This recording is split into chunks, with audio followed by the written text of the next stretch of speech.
right, welcome to the Ask REIG video update.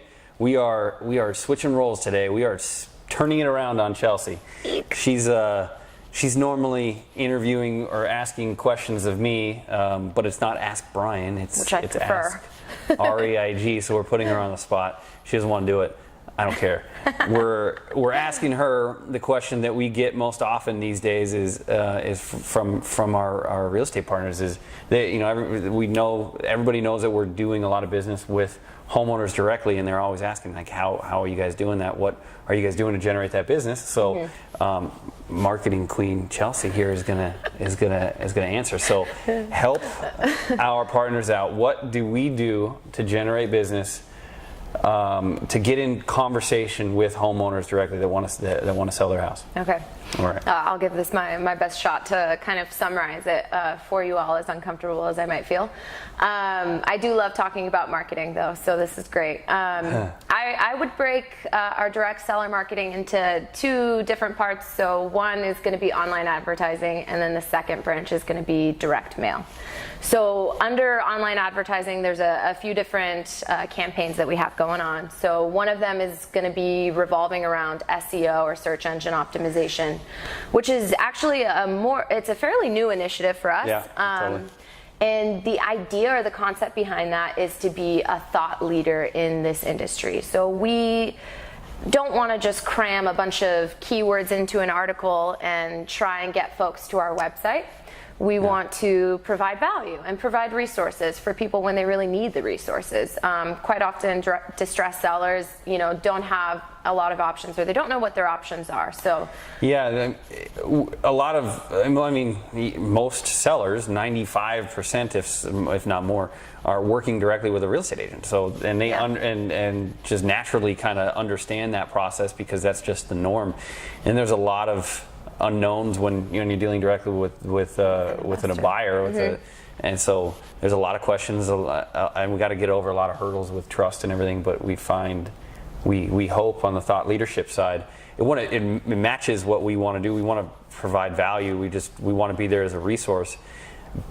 But these sellers are often not open about their situation, and they're not they don't want to go ask a realtor, how do I sell my house for cash, because they're generally trying to hide from it, and so we feel like the SEO, this next level, this next generation of our marketing efforts is going to be a big part of the future, because there's a lot of questions being asked online that we can really be a resource for. Right. So you will see us producing a lot of content, a lot of blog posts geared towards answering those questions and driving organic traffic to the website. Until that organic traffic really picks up steam, we do still have different PPC or AdWord campaigns running through Google as well. If you ever have any questions about specifics to those particular campaigns and what keywords we use and target and groups, I can definitely break that down for you, but I won't bore you.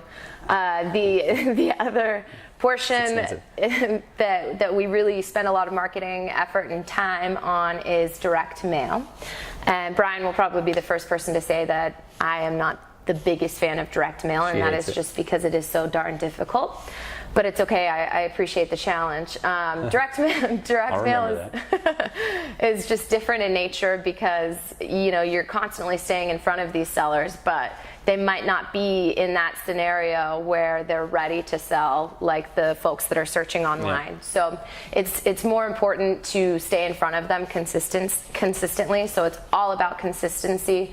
You'll see, I don't know if any of you ever try to run your own direct mail campaigns, but my advice to you is don't give up. If you send out mailers for 3 months, you're probably not going to see that great of results, but by month 6, 7, 8, those results are going to skyrocket, and you're going to start seeing some people, depending on whatever events trigger them reaching out to you, that you'll be getting quite a few more calls. So have you found a certain piece to be more effective than others?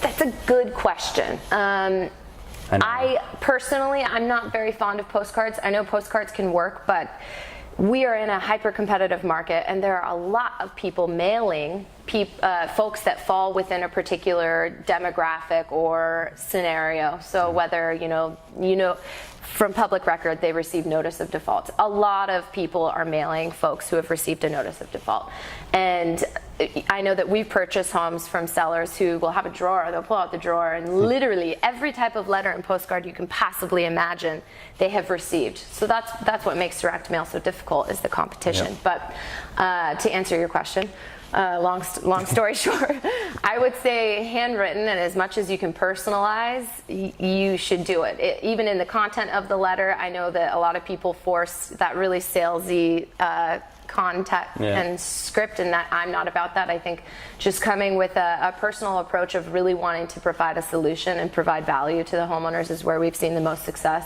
But if you can get at least a handwritten envelope or something unique, like a stamp or an urgent property information type of announcement on the envelope, that'll help you stand out a bit. But that direct mail is an entirely different discussion. We could have a whole Ask REIG segment probably just on that. But those are definitely the two primary marketing activities that help us get in touch with homeowners or help homeowners find us. Yeah, very good. Well, it's a machine. It really is. And it's quite an endeavor. She does that on top of marketing our other 3 businesses. So she's the marketing queen. Johnny behind the camera, the king. And we're proud of our marketing and proud of our branding, and they're the ones that run it. So appreciate you guys. Nice. Yeah. And please keep the questions coming. We're hopeful that this answered it for you. Do you have any closing statements?